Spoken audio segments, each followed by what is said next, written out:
first thing, where are you from and what brought you to Nebraska? Great question. So I'm from a number of different places. I was born and partially raised in Joliet, Illinois, and then I was raised for the majority of my formative years in Athens, Greece, then came back to Joliet.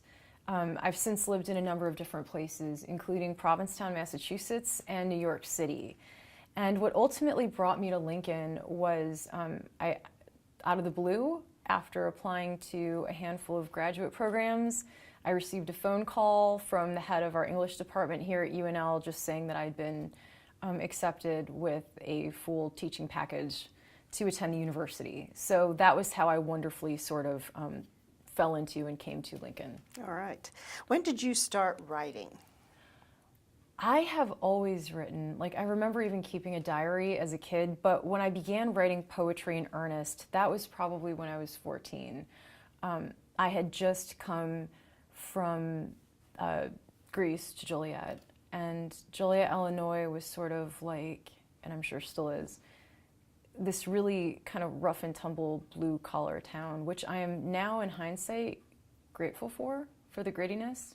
But it was at that time feeling, surprise, surprise, very alienated and alone as a teenager, and not feeling terribly engaged in school. So it was around 14 when I remember I suddenly started to scribble stanzas in the margins of my geometry notes, and they just kept going and going. So it all started with geometry. Yeah, exactly, right? Ironically, it did, at least in that class, yeah. Now, your website describes you as a poet, translator, and lyrical essayist. How do you describe your writing?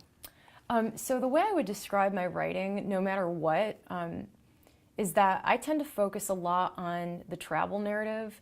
And what I mean by that is there's a lot of writing out there that, there's all these great stories about traveling and the adventures we have when we travel and what happens when we get away. And I love those, but I'm also interested in sort of like what happens when we try to get away and we actually can't. Like, we can't escape ourselves, we can't escape our issues, we can't escape our loves, our obsessions, or our troubles. So I would say sort of the overarching theme throughout my work is often like this idea of travel more concretely, but then the notion of sort of like more abstractly escaping, even though you kind of can't. Now, you mentioned, oh, here it is. You told the Daily Nebraskan, sometimes the place I'm in indirectly informs my work, and that's where some of my best writing happens. And so I'm wondering if Lincoln, Nebraska has inspired anything. Oh, yes, absolutely. There was one particular poem that I wrote about Nebraska. There's been a series, but one is about this notion of, particularly having lived for 10 years out east, but being originally from the Midwest, and feeling this odd sense of not just like displacement, but also kind of awe for the landscape. I've always sort of looked at the prairie and looked at the cornfields, and it kind of feels like an ocean for me. And so I've written a lot of poems about that. I wrote one in particular in which it's about sort of being struck by compassion and really, having lived in New York City, having lived on Cape Cod, I do think that there are wonderful and benevolent humans everywhere. And at our core kind of existence, people are generally like really good. But one thing that really I've loved about being back in the heartland is the fact that it's not just a clever name. And that's something that's come up in particular in one of my poems and throughout. What is your goal as a writer? My ultimate goal as a writer is to communicate, to reach an audience. My ultimate goal outside of that one is, in a perfect world, I'd love to reach an audience that is outside of the academy or outside of sort of like the insularity of writers. It's a pretty huge challenge. It's a lofty goal, but I feel it's worth pursuing. I think poetry has become, I think it always was, pretty scary for people. So I would love to like unscare people if that's possible. What did it mean for you to get a poem in the New Yorker? Yeah, so I was sitting there. I was at a writing conference in Sewanee, Tennessee. Get an email from Paul Muldoon. And the New Yorker, it's like the free lottery ticket, like you kind of like, you send it out, you do it once a year, you expect the inevitable rejection, and you feel really cool if they say like, Dear Maria Nazos instead of Dear Writer. so I get this email, and you know, Mr. Muldoon is asking me if the poem is still available for the magazine. So the way I reacted, and the way I still react, is by having sort of this out-of-body experience, because I'm still not fully convinced it happened. And then I screamed, and then I called Ted Kooser, whom I work for as a graduate assistant, who's just an amazing friend and mentor.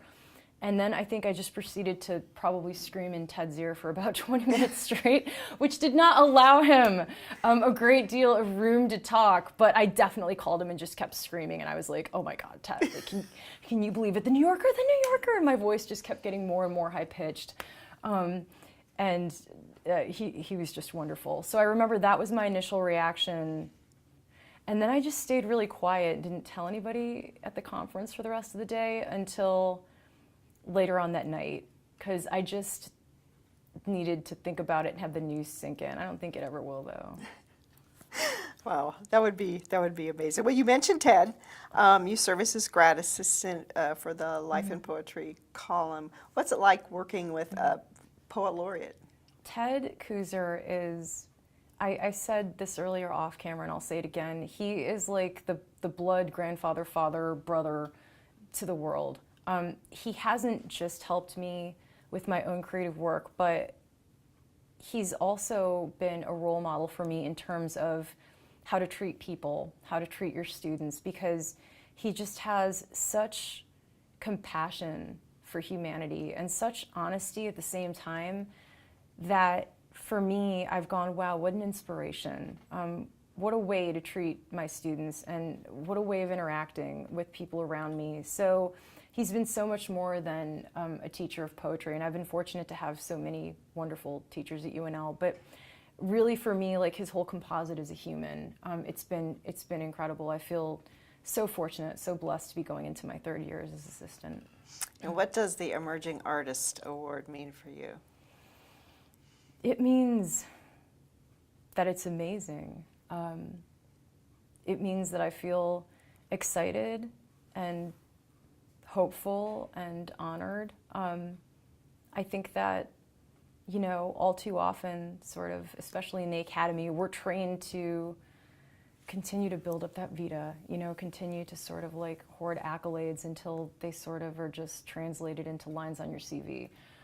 And for me, what it means in the 3D world is just like that I feel very grateful, that it's gratitude, that it's a signifier that in this moment I've done something right and someone noticed. And that's great. I mean, that's excellent. That's kind of what you want when you're working within this obscure, underappreciated genre. Cape Cod Pantoum. Tonight, you're loaning Billy your car. A seal gray Volkswagen Passat with 4 doors. Though last week at 3 a.m. he stole your canoe and sank it in the autumn sea, then swam ashore. Tonight, you're lending Billy your car, it's brand new, and he's a well-meaning, blue-eyed, Byronic drinking man who last week at 3 a.m. stole your beached canoe. And when it sank, he blamed it on a dolphin. A well-meaning, blue-eyed, Byronic, hard-drinking man whose phone calls you take no matter the hour, who sank your canoe and blamed it on a dolphin, and the young man with him whom the sea sadly devoured. So you'll take Billy's call no matter the hour, because, you sigh, his mother's dying too, and he's drinking again. He's no longer a young man, he's sad and he's drowning, and neither are you, and all friends sometimes sin. Besides, you sigh, his mother's dying too, that's why he's drinking.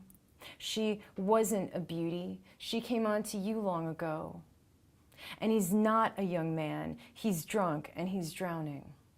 So you press the phone to your cheek and stare out the dark window. Who hasn't come on to you, who wasn't lovely long ago? Even Billy did, his tragic need, his blank blue eyes. So you press the phone to cheek and stare out the dark window and listen to him make a mess of our peaceful lives. Now, back in bed, we return to our disrupted romance. Although last week at 3 a.m. he stole your canoe, you set a sinking man adrift in the sea of second chance. Tonight, you've loaned Billy your car again, brand new. Oh, that's lovely. Thank you. Okay, we're asking everyone who their favorite wizard is. Favorite wizard? You ready? Okay. Well, technically, and there's always Merlin to fall back on, but the thing is, I think Jimmy Page messed with, no, sorcery, not wizardry, so. Same thing. Okay, then Jimmy Page. Sorry, Merlin, Jimmy Page had to beat you out for that title. For Yeah. what reason? I just love Led Zeppelin. I really should have been born like circa the mid to late 60s. I really should have. My mom's vinyl just has influenced me so much. And talk about poetry. I love Led Zeppelin. I grew up, again, hence maybe my angsty poetic teen years, listening to Led Zeppelin, which really inspired me. And also the Grateful Dead, because my cousin gave me a book of Robert Hunter, their lyricist and their own personal poet who apparently just spun them some really beautiful verses. So I sort of think of Led Zeppelin as in conjunction with that time. So yes, Jimmy Page, because he's awesome. And I believe, and they're wizards, they're magic, they're magical.